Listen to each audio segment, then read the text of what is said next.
I'm a bit of a weirdo in many ways, in the sense that I used to work as a church minister, but I've always loved horror and scary things and spooky things. And people sometimes have a bit of a disconnect when they hear that, because they think, well, surely you're supposed to be like a professional, nice person.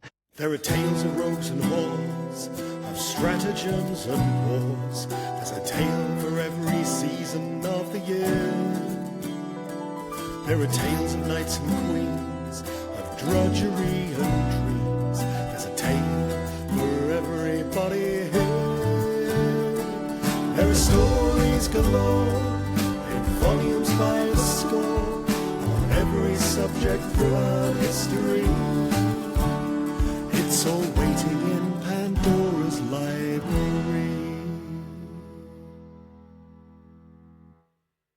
Welcome to Pandora's Library, the monthly pod where I interview authors who write about the stranger things in life. My name is Karen Hamilton-Vile. I'm a paranormal murder mystery author of a series of books about Ada Baker, a medium who solves murders with the aid of the ghost she lives with. This month I'm interviewing Peter Laws, an ordained minister, author, journalist and YouTuber. His paranormal YouTube channel, Into the Fog, has achieved great success over the last couple of years, terrifying listeners with spooky true tales. He can also be found as an expert on the Uncanny podcast with Danny Robbins. He writes a column for the Fortean Times, one of the foremost paranormal magazines. He's the author of his Matt Hunter series and his non-fiction book, The Frighteners. Peter, welcome to the show. Hello, Karen. Nice to join you on your podcast. Thanks for inviting me. So we first met at the ASAP Paranormal Conference. And we did. You kindly gave me a quote for the book of my second novel, which is very nice of you. Thank you. And I'd like to start by looking at your non-fiction book, The Frighteners. Oh, yes. Can you enlighten us what it's all about, please? Yeah, The Frighteners. Hang on a minute. I'll grab a copy. The Frighteners is basically... I'm a bit of a weirdo in many ways, in the sense that I used to work as a church minister, but I've always loved horror and scary things and spooky things. And people sometimes have a bit of a disconnect when they hear that, because they think, well, surely you're supposed to be like a professional, nice person. Why would you want to be drawn to dark things and death and horror and gore, violence even, fictionalized? And I always have been. I've always found those topics to be very fascinating. And I decided, when I had been ordained for quite a while, I thought, wait a minute, I'd like to work out why I'm attracted to this, not only to answer it for myself, but perhaps on behalf of millions of other people, because I know I'm not alone. Millions of other people who are really nice, normal, everyday people. They don't want to kill anyone. They don't want to die. They're not obsessed in that sort of way. But I wanted to discover, why do people, nice people, like scary, horrible things? And so that book was kind of a quest for me to go on, traveling around in kind of Transylvania and Rome and across Britain, meeting morbid people and celebrating the healthiness of morbid culture. So that sort of leads into my other question, which was, what inspired you to write The Frighteners? So is it purely your personal love of horror? Well, it was actually, funnily enough, what really inspired me to write The Frighteners was because I initially started writing fiction. So I've got a toothpick here. I'll get rid of that. I was originally writing fiction, and I got an agent, a literary agent for my fiction quite early. And I thought, well, hey, here we go. Time to start walking straight into a traditional publishing deal, because I'd read that getting an agent was harder than getting a book deal. Turns out, no, that's not the case. It was still really hard to get a book deal. And so what was happening was, after my agent sent round my novel to lots of publishers, I thought, you know what, I guess this is not going to work. Maybe I'm not going to get any fiction deal ever.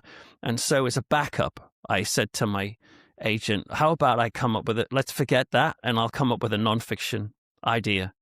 And so that's where The Frighteners came from, which was just a backup idea, which was something I was passionate about. But I thought, obviously, I'm not going to get a fiction deal.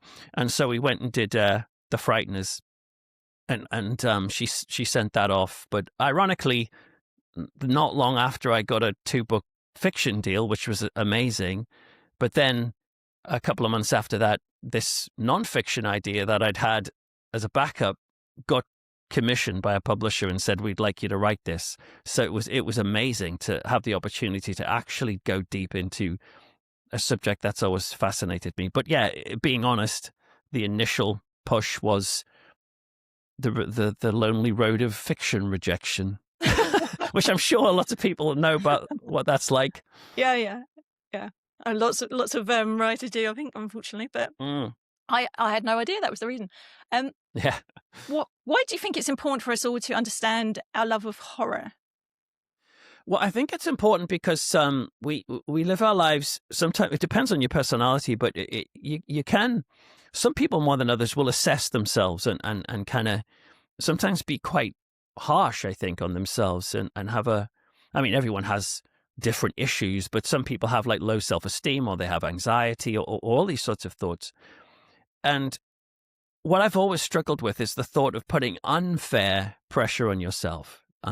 Yes, of course, there's things like, oh man, maybe I should exercise more. Or these sorts of things, I think, reasonable pressure to have. I should stop drinking a bottle of whiskey every night. Like, actually, yes, you shouldn't drink that. So certain pressures are right and correct, I think, to have. But a lot of it's unfair. And I do think that people who like morbid culture, if they're particularly from a religious background, can put on pressure on themselves, which I think is just not needed, because they'll assume, and understandably so, well, am I? Is there something wrong with me? I'm a sicko. Do I enjoy suffering of other people? Am I evil? Why do I enjoy, reading about serial killers or shooting zombies' heads off with shotguns in a video game? And for some people, they can get quite sensitive about that and worry there's something wrong. And yes, particularly in the religious communities, because they are just so black and white, sadly, when it comes to things like horror. And so that's why I think it's important to check whether or not that pressure is warranted. And I don't think it is. I think it's the opposite. I think morbid culture, and this is what the book explores, is a necessary part of the human psychological journey. And we have it to help us get death in perspective and to deal with fears in manageable ways. I used to work for a Christian charity years ago, which I won't mention its name, but even like Harry Potter books, intrigued. they wouldn't Yeah. allow those to be given to children because they thought they were. I'm not quite sure actually what they Yeah. thought they were going to do to people. But I like Yeah. a good werewolf horror movie myself. Yeah, I love American Werewolf in London. That's my sort of a jam. Yes, yeah. Or The Howling. But I was like The Howling, which came out. Or Silver Bullet is a great Stephen King, 1985. Yeah, I love werewolves. I find werewolves scarier than vampires. Wait, yeah, because you can reason with a vampire, but you can't reason with a werewolf. Yeah. I'm thinking. Exactly. And I kind of think, obviously, if you became a vampire, there are some positives to that. Whereas becoming a werewolf, not so keen. But actually, I mean, in the Frighteners, there's a chapter on why monsters are attractive, but not only that, but why we might want to become monsters, but why the idea of becoming a vampire, or the liberation, perhaps, of even allowing your kind of animalistic side to come out, why that is natural to have. And monsters have always been an attraction to humans, and not only because they're scary, but something about the kind of the liberation of just letting yourself go and doing whatever you want at that time is quite attractive. So you undertook all sorts of things to write the book, didn't you? You travelled up north to the site of a British werewolf sighting, a ghost tour. You travelled to Pennsylvania, was it, in search of vampire myths? What was your favourite experience whilst researching the book? I mean, certainly being in Transylvania was just a wonderful experience. And I was staying in an old Saxon village, and I got to kind of interview the daughter of the village wise woman about their kind of strigoi, which is this idea of a kind of vampire demon type thing, but being able to do that in a location where there's literally like wolves howling in the hills, and it being in a hammer horror type scenario was just absolutely wonderful. And then going up in the Carpathian Mountains and staying in a hotel made of ice. This was all like stuff I'd wanted to do anyway, but to be able to do it as part of a book was just fantastic.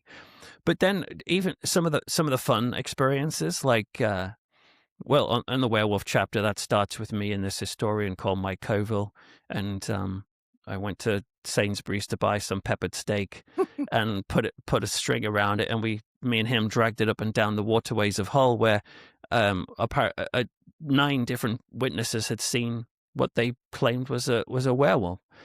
And so those sorts of experiences were a lot of fun. But then there was another part of that where I did something with the BBC where I got put into a Land Rover with blindfold on, and then blind driven to a mansion in the middle of nowhere, where me and some other people went through a whole evening of grueling experiences, being strapped to electric chairs and, put in rooms with hidden infrasound speakers and ghost simulations and just crazy stuff to understand why it was so thrilling. So yes, there was loads of fun activities with that. It was a blast to write that book. Did you try the psychomantium when ASEP had it at their conference? No, I didn't. I did film. I filmed the witnesses that came out. Psychomantium being this idea of being inside an enclosed environment. We used like a gazebo type tent where it's very dark and you look at yourself in a mirror for a long period of time, and in that darkness and in that state, you can start to see things that, are they hallucinations or are they seeing into another realm? But I didn't fancy doing that myself. So I tried it. I didn't really have anything. Like a lot of people were saying they saw burnt faces and things like that. But yes, yeah. It's a little bit like when people use Black Mirror, isn't it? And they're scrying. I think it's a similar sort of experience, except you've got sound as well to try and stimulate the experience.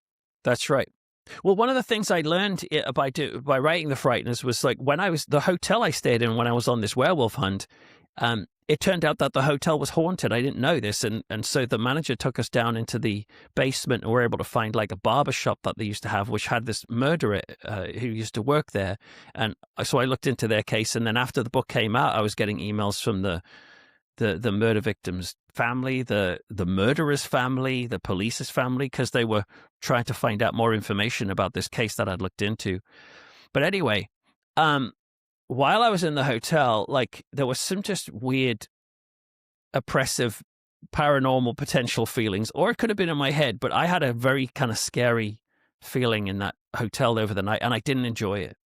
And I started to realize that actually having a communal scary experience or a scary experience that I can externally validate as not just in my head, that's attractive.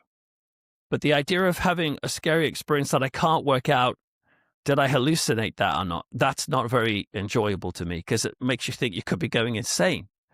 So the idea of sitting in a psychomantium and just being alone and coming out saying, well, I saw a burned figure over my shoulder. I just thought, it's almost like getting hypnotized. These people who go to hypnotists and they get up and I'm like, I don't fancy doing that. Because what happens if it locks something in my brain, then later someone says the keyword eclipse and I fall asleep or something? A-Team reference there. But so there are some scary things I really love, like being in being chased by actors dressed as zombies in an underground nuclear bunker. That was absolutely thrilling. It was so much fun.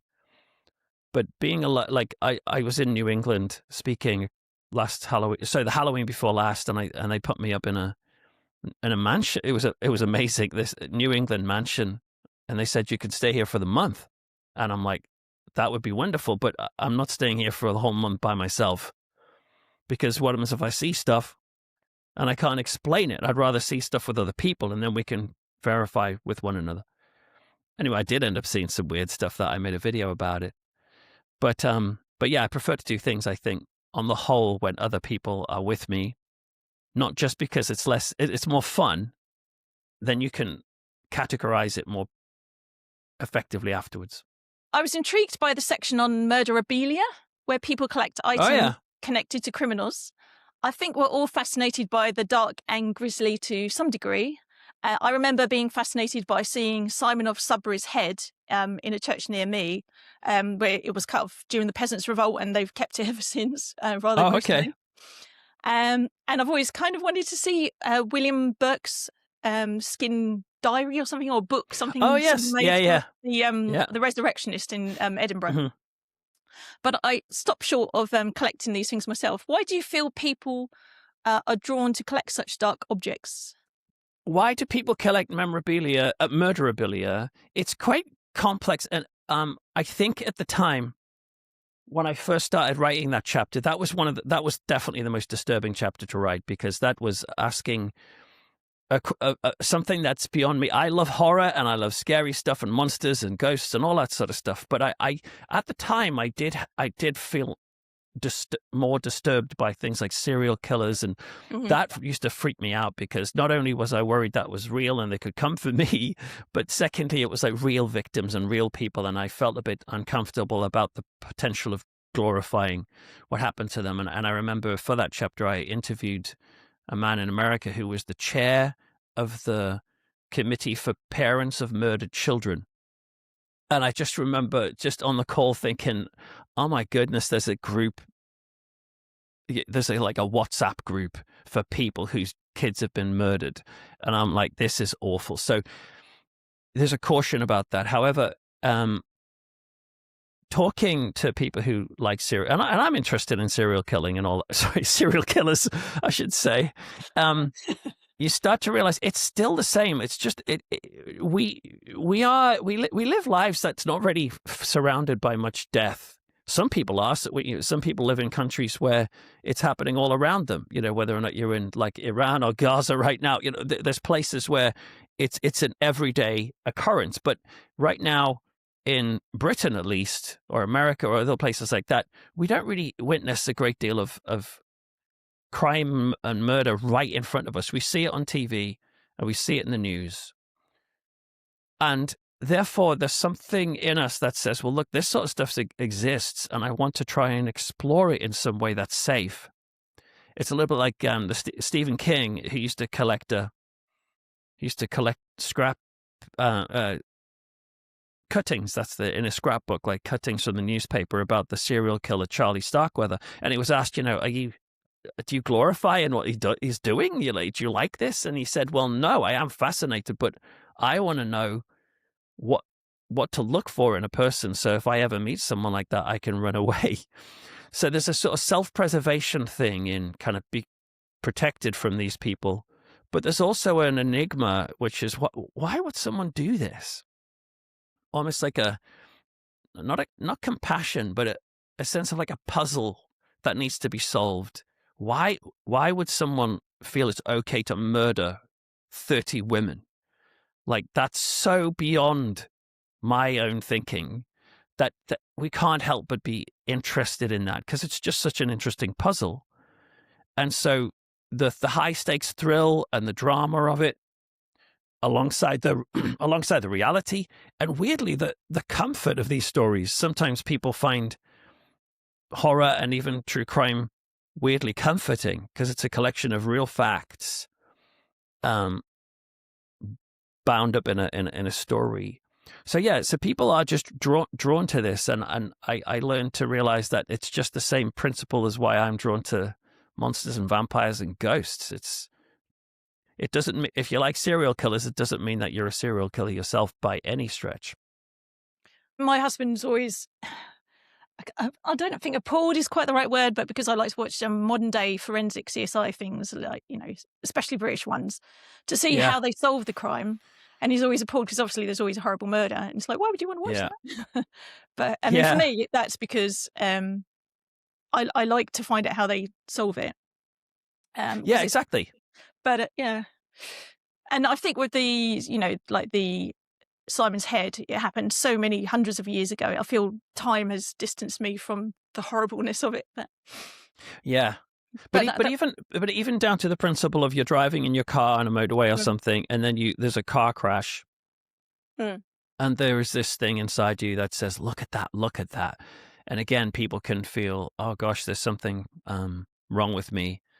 I must enjoy this death and destruction," but you just don't. Your brain is as kind of is a survival machine. That it's like, oh, hang on a minute, this happened to that person. This is the road I'm driving on.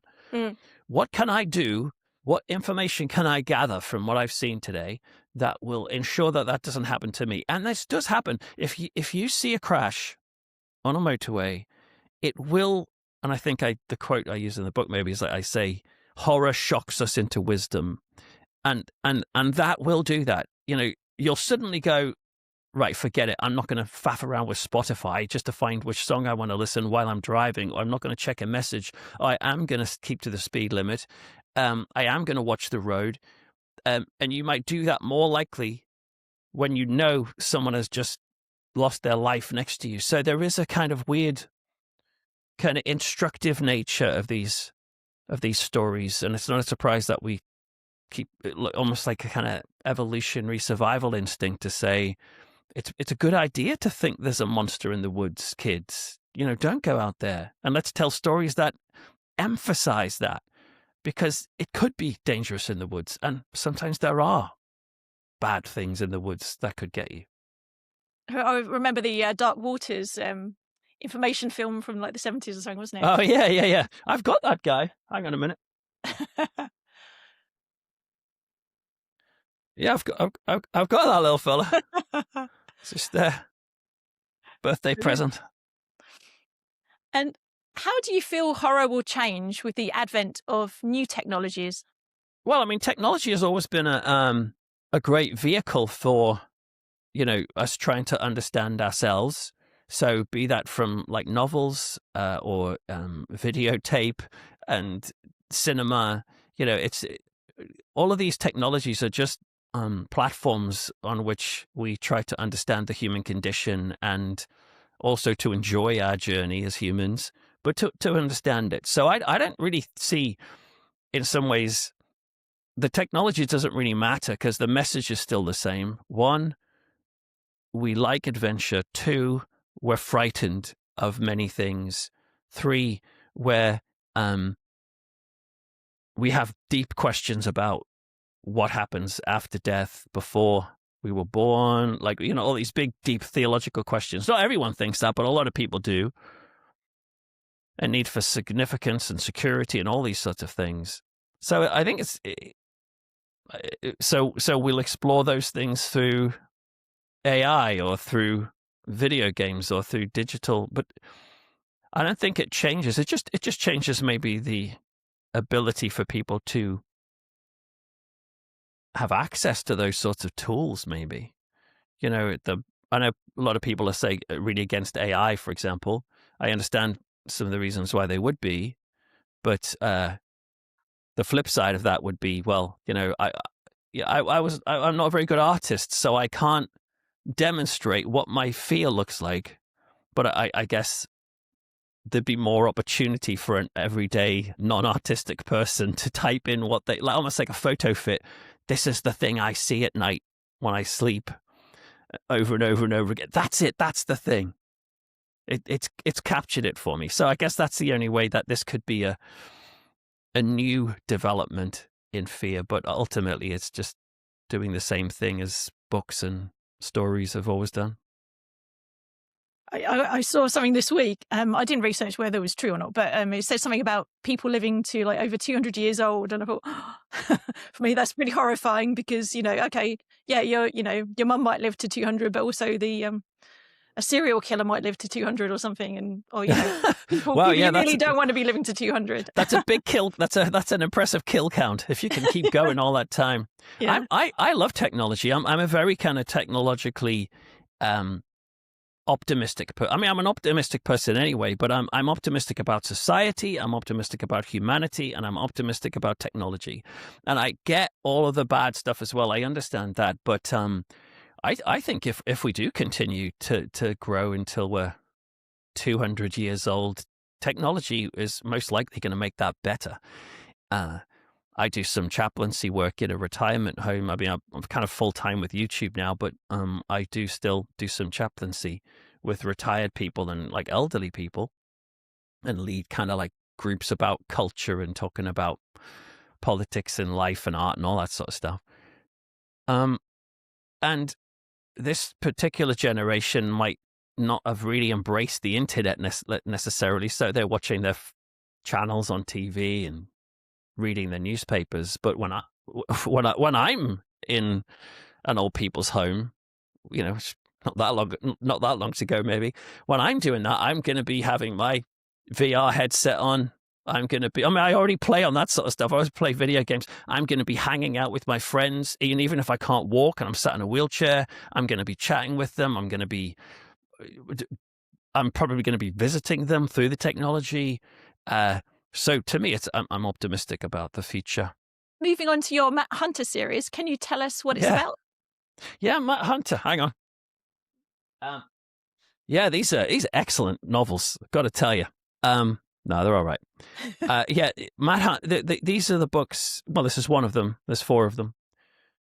I wrote these novels before the Frighteners, as I mentioned, and the main they're like they're crime fiction, I should say, with elements of the supernatural and horror, and have been described as scary, which is great for me. And the main character is a man called Matt Hunter, who is an ex-church minister who goes through something very traumatic in the first book and then turns his back on religion and becomes an atheist sociology professor. And because he has all of this knowledge of religion and cults and the paranormal as well, but also because he has such cosmic issues with God and with religion, he helps the police track down Christian evangelical serial killers or weird kind of religious cults. So in the first book, Purged, there's a serial killer who believes that the only true way of evangelizing the world and making people right with God is to get people to become Christians. And then once they make that confession, to murder them immediately afterwards, because then they're not going to lose their faith. Because this is a thing I hear in church sometimes. People will go, oh, well, it's all well and good. That person's there and they've found their faith. But what happens in 5 years' time? They might lose their faith and then they might lose their place in heaven. These sorts of things that I've heard some people say. So a natural offshoot of that is to, kill them while they're right with God, and then they'll be fast-tracked to heaven. Surely that's a better thing to do for society. Now, obviously, I do not think that's true by any stretch, but the killer in this book does. And so Matt is trying to help the police track down this killer while he comes for his family. Yeah, it's a fun book. I found a great review for the first book, Purged. Yeah. A thriller that dares to tackle faith and fanaticism. Peter Laws opens Purged with a murder scene that sets the tone immediately. Dark, intense, and psychologically unsettling. What makes this novel compelling is the exploration of religious extremism through a deeply disturbed antagonist who believes that murder is a form of salvation. Yes. Yeah, that's a good review. Don't know who wrote that. I like that. But yeah, it does explore religious fanaticism because I grew up not a Christian. I became a Christian in my early 20s. And up until that point, I was very anti-church and very anti-religion. And in some ways, I'm still quite anti-church and religion when the expression of that religion is so blinkered and kind of negative. And so, yeah, I do kind of share some of the same frustrations as Matt Hunter, but I'm not prepared to just jettison the whole thing. I do think there's something to be said about the value of having some sort of faith. Well, for me, I'm not saying for everyone else, but I'm just saying for me, there's something powerful about that. And I do think we live in a mysterious universe, particularly with the paranormal and all that sort of thing. So, yeah, it's still important to me, but Matt has turned his back on all of that. However, he keeps meeting people who thoroughly believe it. And how does Matt's battle with his own faith help or hinder him in his investigations? Well, it helps him in the sense that he has great knowledge. So, if in the third book, Severed, he's on the hunt. He's trying to help deal with this weird cult, this Scottish cult who that book opens with a priest, doing communion, and then his son just steps out like during the service and just starts like hacking this guy's head off with an axe in front of the congregation. Obviously, they're a bit horrified by that. But the idea of that book is there's this cult who believe that in Christianity, you've got God the Father, God the Son, and God the Holy Spirit, which is supposed to be this like pure community of love. But this cult believe, no, it's not that. It's that God the Father was hopelessly jealous of Jesus the Son, who became famous and was seen as the conduit and all that sort of stuff. And so it was God the Father who murdered Jesus the Son on the cross. He didn't die for the world. He was brutally murdered by his own father, almost like a kind of Greek gods type thing. I don't know. That's not a real cult. That just came to my mind one day. I was like, you could read it like that. But Matt is able to, because of his knowledge of theology, is able to go, wait a minute, like, as they're piecing together these things, like this father's being killed, or there's something's going on. There's upturned crucifixes. Does this mean is this satanic?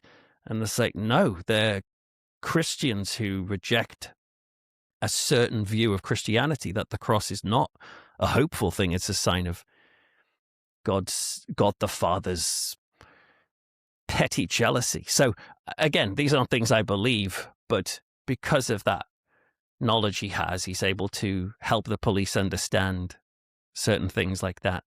The fourth book, Possessed, is about demonic possession and about the world's first televised mass exorcism.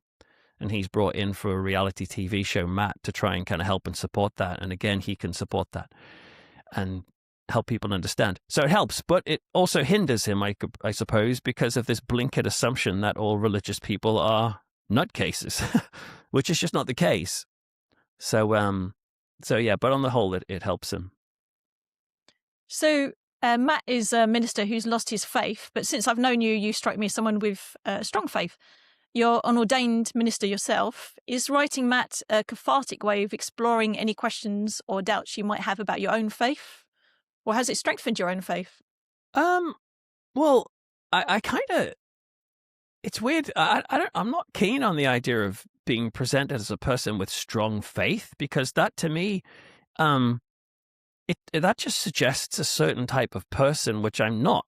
And this might just be me reading into it, but when I think of someone with strong faith, I think of someone who is fundamentalist maybe, or traditionalist, or is really like locked into this one thing.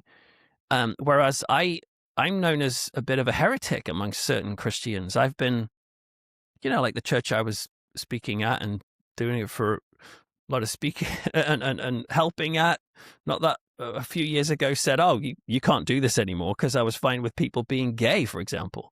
So like there's a lot of things that I don't relate to. Like, I don't use the word evangelical. That's a word that many Christians would proudly own, but I don't own that at all. I'm not trying to talk about these issues because I'm trying to save people from the darkness and pull them into the light. I'm really just a kind of fellow traveler, who has found this to be helpful personally, and does think that Jesus' approach to life, forgiveness, loving others, radical empathy for even the worst. I do think that's like the secret of life. It's like the secret of survival as a human being. But I don't like the word religious, because that implies a certain type of image. I think I'm just like contrarian, maybe. I don't like labels. So like yeah. I've got faith. I've definitely got faith, but I've got plenty of doubts. Sometimes I wonder, does God even exist? Which I find that's completely reasonable for faith people to think that. But on the whole, I do point towards yes. And the more and more I hear, particularly of people's paranormal stories, the more I believe, well, something is going on in this world that cannot be explained naturally. And that just puts more and more evidence on the possibility of there being a divine creator in my mind. You gave a really good talk about that, didn't you? About paranormal becoming a new religion, which was Yeah, I did. Yes. fascinating. Yeah. Yeah, thank you. Yeah, that was a thing I was just starting to observe, that a lot of the people who had kind of say, well, that religion isn't for me. I'm not probably for the same reasons I've just said. I don't want to be pigeonholed into a certain type of character. I'm not Harold Bishop. I'm not Dot Cotton. I'm not Cliff Richard. But ultimately they share so much in terms of trying to seek answers, trying to seek community around a metaphysical quest. That's what church people do, and that's what paranormal people do. So there's a lot we share. I've read at this point most of Purged. I haven't quite finished it yet, but I like your description. You get bored. Style. I'm just a bit of a slow reader. That's all right. It's got lots of references to modern culture within it. So you called something a Godzilla-sized version of the King James Bible, for example, and Did I? the granite pillars of the church as being like the legs of the fighting machines from War of the Worlds. Oh yeah. So I thought it was unusual, and I really like those descriptions. But it's not something probably I stylistically would think to write. Yeah. So is this just a reflection of you and your interests, or is it a stylistic choice to use words like that? Well, I guess it's both.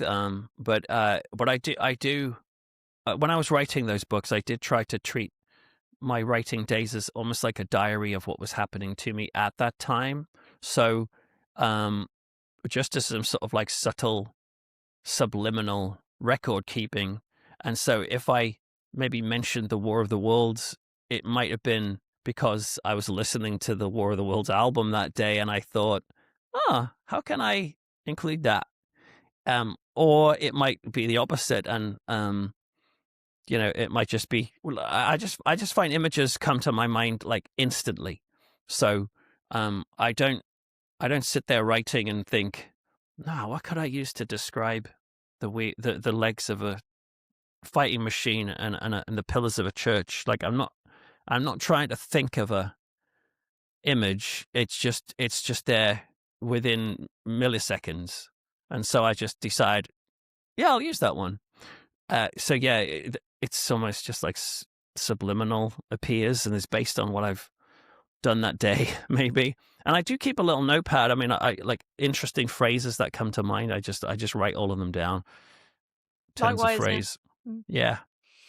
And are you a planner when you write, or are you seat of your pants kind of writer, or a bit of both? No, I'd say I'm a planner. But I'm a loose planner in the sense that like I don't tend to start writing a book without knowing where I'm going with it. And I know some people think that's a bad way of doing it, because they'll be like, if you know how it ends, then how can it be surprising?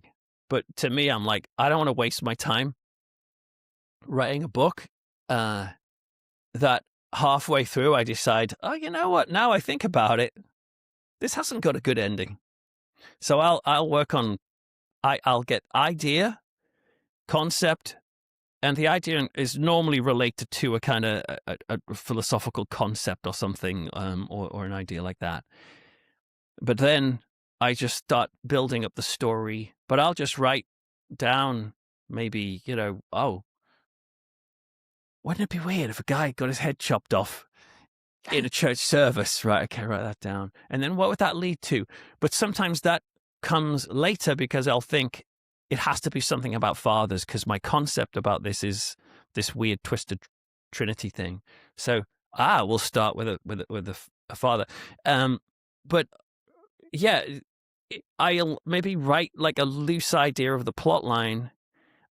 So I've got pretty much a rough idea of everything that's going to happen. And then once I go, yeah, that seems consistent, that seems to work, that's satisfying, then I'll go and actually write the book.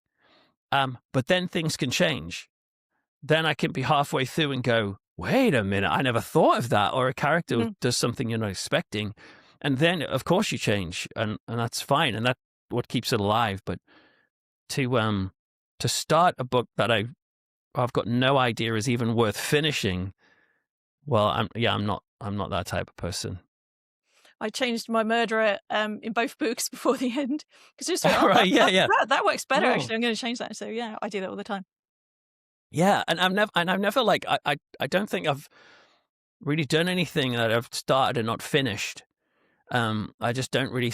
I'm, it's not enough time in life to do that. For me personally, I know loads of people I've met who are writers, and they'll say like, "Oh, I've got like a drawer full of things that I've started and not finished."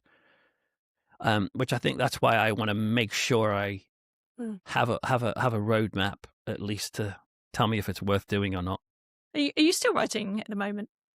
Not books, because making a living as a full-time author is just really, really hard. But it turns out, being YouTuber is way more predictable. It's like it's more sane to be a creative person in that sort of space. So, and that involves loads of writing. So I'm writing all the time and researching all the time, and I'm getting the same buzz out of creating an episode, because sometimes they're like feature length every 2 weeks. But then it fulfills that sense of completion because you're like start, finish, end, done, out, next, dude. And that's what it was almost like with books. So yeah, I'd like the idea of going back to do another book, but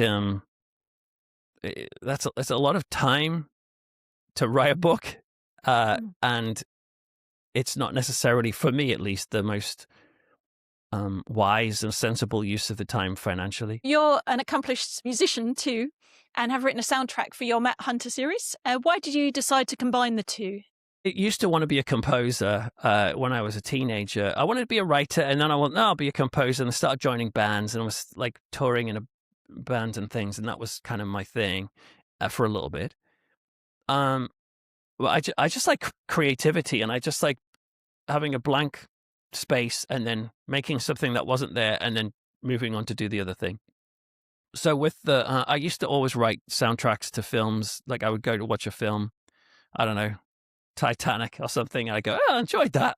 I'll go home now and I'll write the alternative soundtrack to that. I used to do that with novels. I would read like horror novels, just something to do, really. It's like a nice thing. And I decided to do that with the first two books. But then I started realizing actually that's a little bit indulgent time wise. But then I did when I've got a podcast that came out during COVID called Cove Community Church, which is I've got that there because I just have this on my shelf, but I might as well grab it.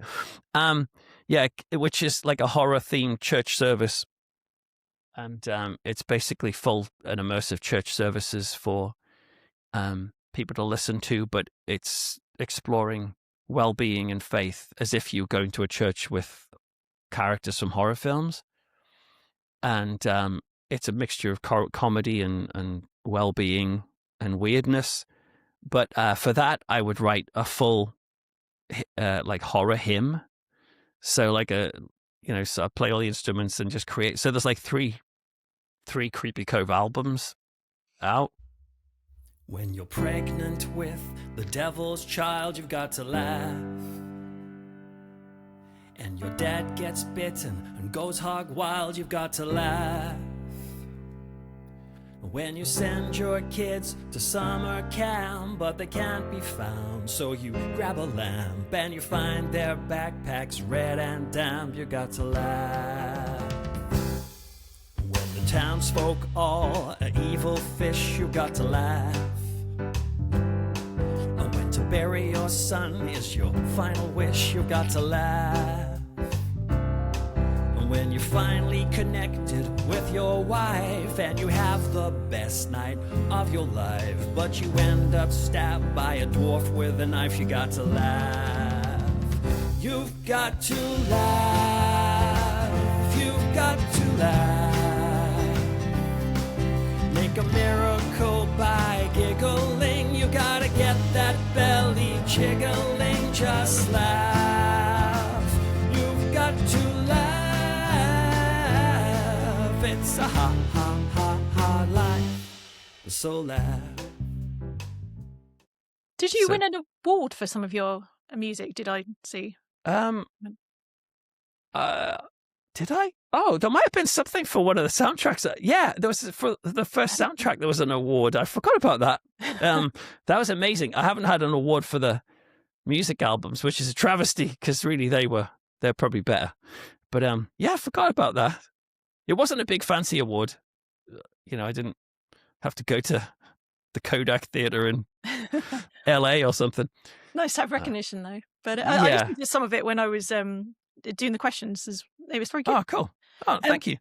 Is it possible to hear some of the music? Can you play some, or can we play some on the podcast? Yeah, feel free to play some.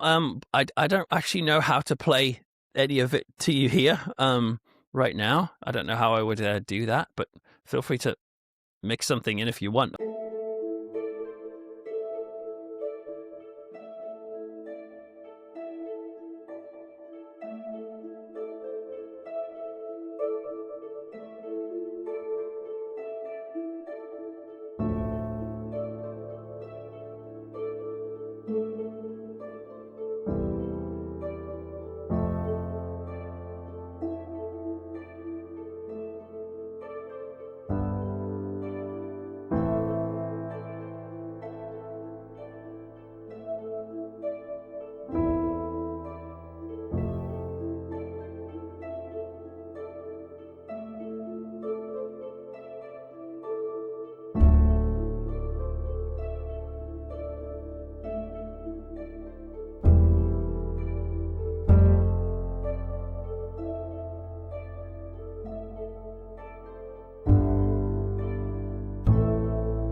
Otherwise, if you go to Spotify to search for Peter Laws, you'll find the Creepy Cove albums.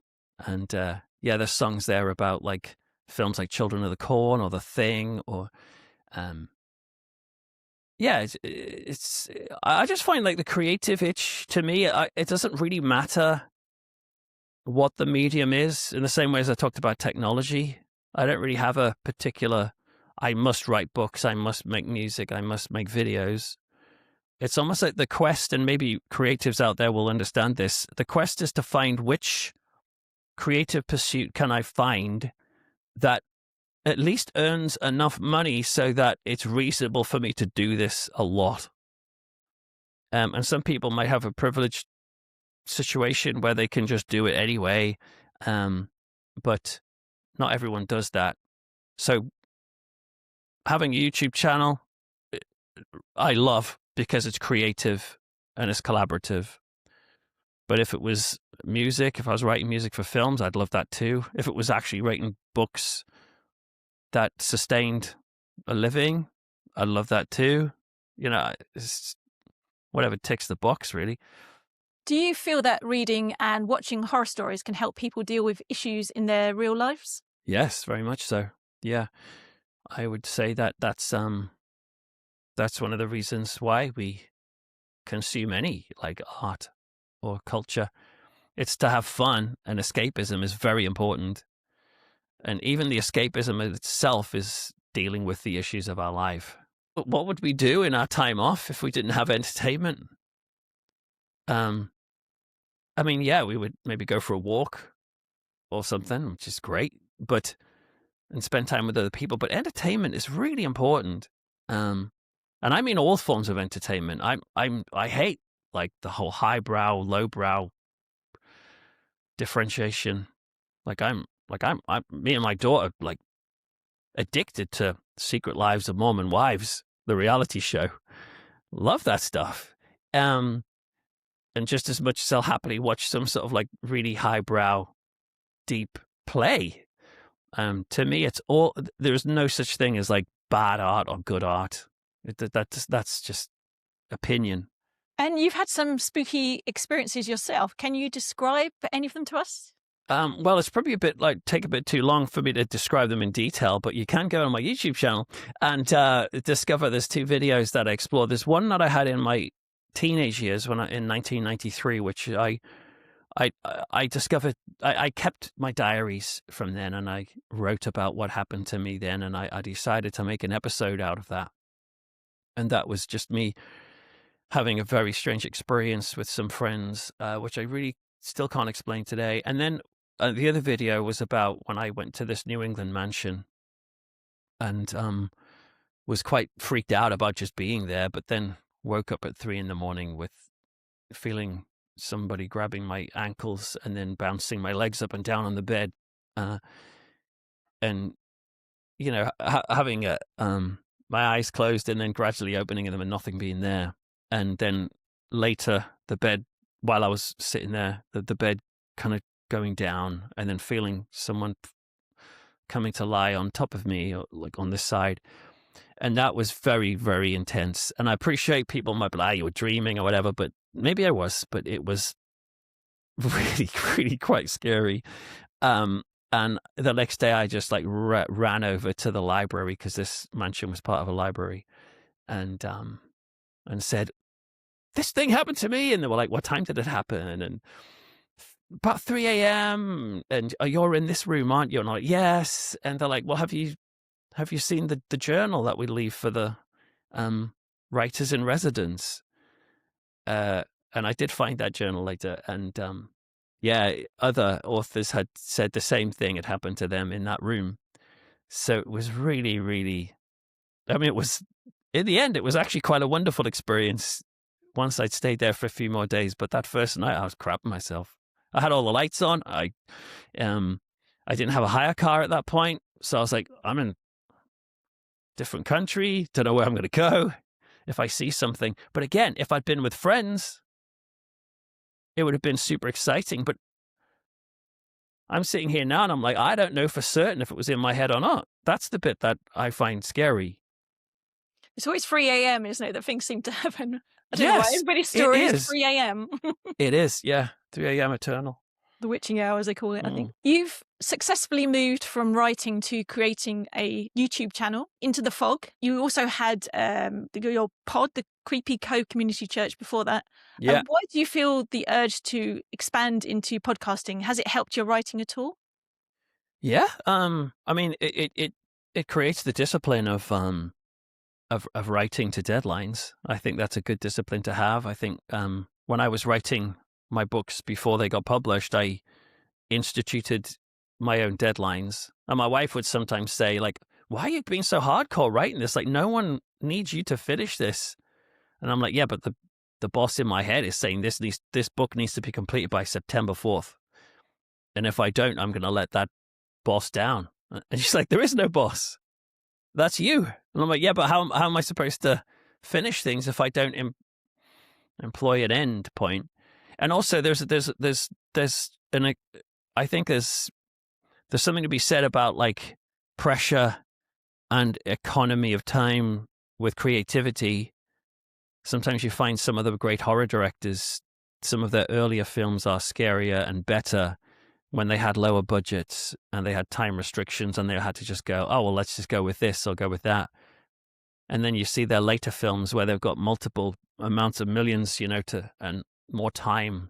And it's like, there's something missing. So sometimes I think being forced to be quick can actually create a better product, if that's the right word. That's just me, though. I don't know if it's about other people.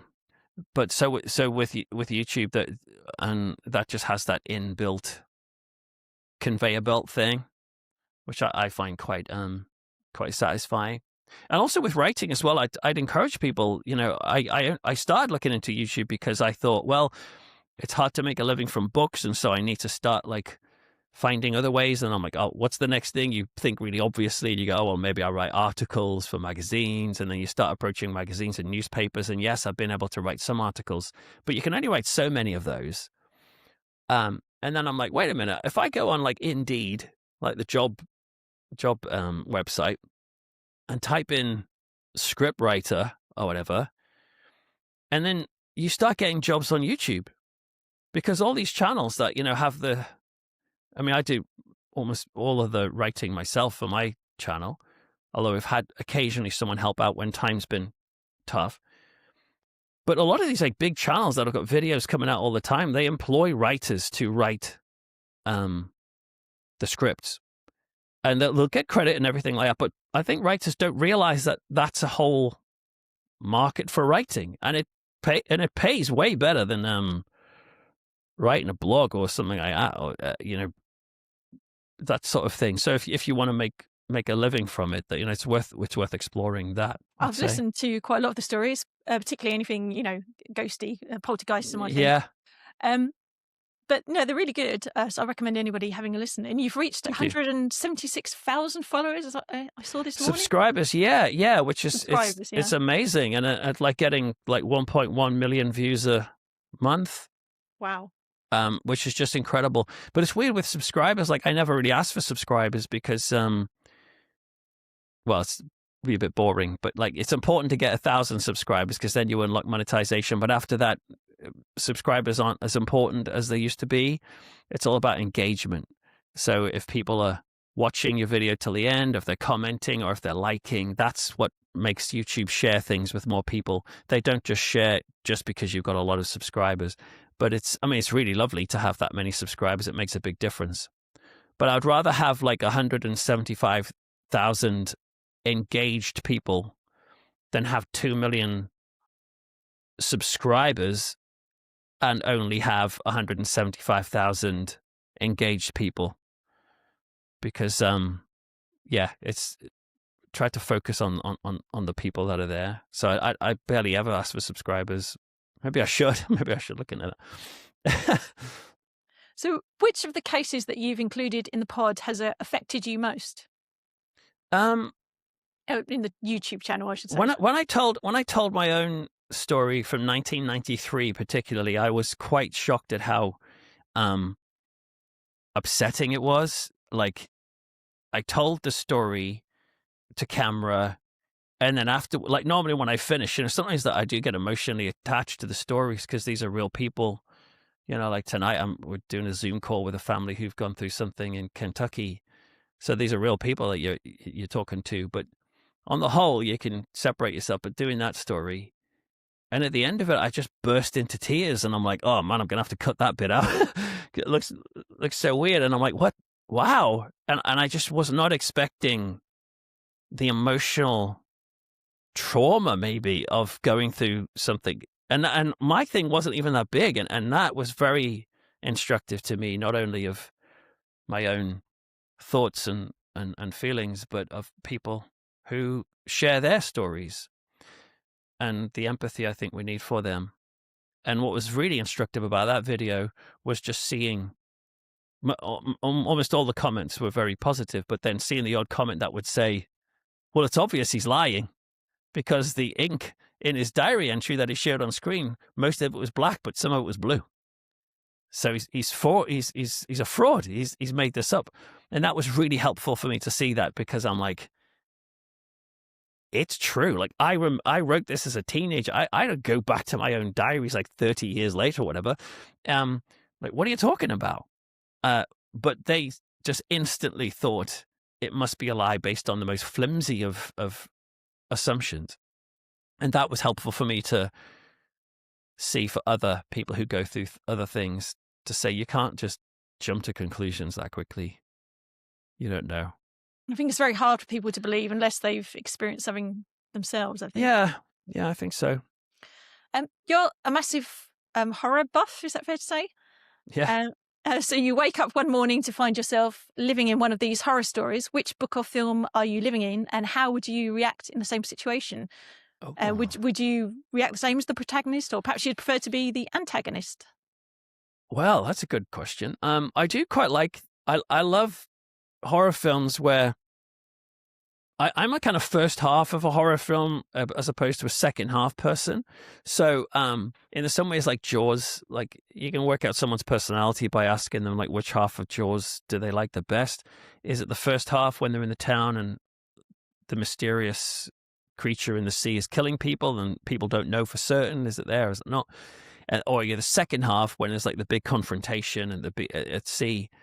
I'm the first half type of person. And so I love the idea of being involved in a kind of small town horror, like Salem's Lot, maybe by Stephen King, where you're just living in this town and then people are starting to get murdered, like in weird ways, or killed.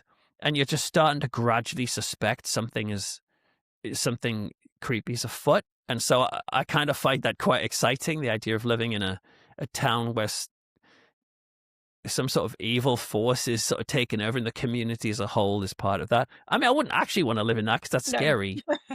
And equally, zombie films, I write about this in the Frighteners. I mean, sometimes you can get fatigued with zombie films, but apocalyptic zombie type films where you've got to survive, I look at those sometimes and I think, you know what? I'd like to see what it would be like to live in a world where most people have gone, and I can just like pooch around at everyone's house and just like explore and build a life and try and find other survivors. Like there's something quite attractive about that type of horror, because it probably illustrates how ill-equipped we are for societal collapse. I mean, we're only like 9 meals away from anarchy, apparently. Like if society goes without 9 meals in a row, everything falls apart then. Like then your neighbor's going to be kicking your door down because their baby is dying or struggling without food. And that's when everything changes. So we're so unprepared for that something in your mind goes, oh, I'd like to learn how to be prepared for that. And zombie films and apocalyptic films can do that. So maybe I'd be in that too, but not for real. Let's just make that clear. The Exorcist is one of your favorite films, isn't it? Yeah, I love The Exorcist. I've just been reading a book about Exorcist 2, the John Borman sequel, which is not good. I've kind of liked it myself in some ways, but reading the book is making me realize just what a misfire it was. But no, the original Exorcist, yeah, it was quite pivotal on my faith journey, to be honest. And yeah, would I want to be part of that? I don't well, not if it was my daughter, crikey. No thanks. Or the vicar in that. Definitely not. They don't come out well. You have a sinister minister reputation. Have you ever? Yeah, sounds like something you read in a tabloid newspaper on page 6, which is not a good one. Have you ever had any backlash from people as a minister who writes about horror? Yeah, I've had that, and people who would say that it's inappropriate. Not as much as I thought. I get far more backlash from people from Christians because of some of my kind of social views, like for example mentioning about gay people. You know, that's much more problematic than me liking horror to some people. But yeah, some people like struggle with it. Like for example, like last night I watched the new Nicolas Cage film, The Carpenter's Son, about the teenage life of Jesus, and it's classed as a horror film, but I thought it was very good. But loads of Christians to say that's really blasphemous. You shouldn't watch that because it's based on the infancy gospel of Thomas, which is not really it's considered a heretical book. So, but I don't think God is bothered that much by blasphemy. But by what I mean is that I think God understands people's heart. God looks at people's hearts, and sometimes the people making blasphemous art are doing so because they're reacting against a quite legitimate upset that maybe they've had with religious people in their past. It's not necessarily aimed at God. Some might be. So yeah, I'm super chilled out, which does annoy people, religious people. But I can't do anything else. It's just how I am. I'm not acting that. And can fans meet you in person anywhere this year? Yeah, I'm going to be doing a book signing in Oxford Street, HMV soon, but I haven't got the exact date for that yet. We're waiting for that to be confirmed. I'm going to be in Louth, speaking at a conference in a few weeks' time. Again, I can't remember dates. Like I should have written them down. But that's at the Weird and the Wold. I'll be at Strange Days Festival, which is in Warwickshire. That's in September, I think. And yeah, I do sort of crop up in different places, and would be delighted to meet people. Strange Days looks really fun. It's like it's paranormal and music, isn't it? And you can Yeah. and it was Brian Blessed talking last year, was it, or something? That's right. Yes, yeah. Yeah, Did you he get was. to meet him? I was on just a couple before him. Sadly, not, because I had a YouTube live almost straight after I did my talk, so I had to kind of disappear and go to that, and then I caught the end. But no, it was, Strange Days was a lot of fun. But yeah, these YouTube lives, my episodes come out every Saturday, but we put them out live as a live premiere, and then I'm able to be there in the chat, so we can talk to people and people can engage in that way, and develop a real great community. And what's great about Into the Fog is, like, it really is a community in the sense of, like, we ask for voice actors if anyone wants to volunteer to be part of the episodes, and people from all around the world send in their voice work. We get, like, the episode that's coming out set in Canada on Saturday. We have volunteers in Canada who drive an hour to go to the location and get footage for us, and it's a really wonderful kind of connection with people, as well as, like, the scary stories. And finally, where can people find you online? On peterlaws.co.uk. If you just search Peter Laws in Google, you'll find me. But the main home for me, I suppose, is on YouTube, Into the Fog with Peter Laws. But if you just write Into the Fog or Peter Laws, it'll come up in theory. But peterlaws.co.uk has more to do with, like, my books as well as YouTube. Oh, I also have a Patreon, and that's patreon.com/Peter Laws, and people can find me there, providing kind of extra content and connection with people who like what I do, which is very satisfying. Thanks very much for talking to me. It's Thank been you. a real pleasure. Yeah, pleasure talking to you, Karen. And for everyone that's listening, we'll see you next time on the pod. Bye. Bye, everyone. There are stories galore in volumes by the score on every subject throughout history.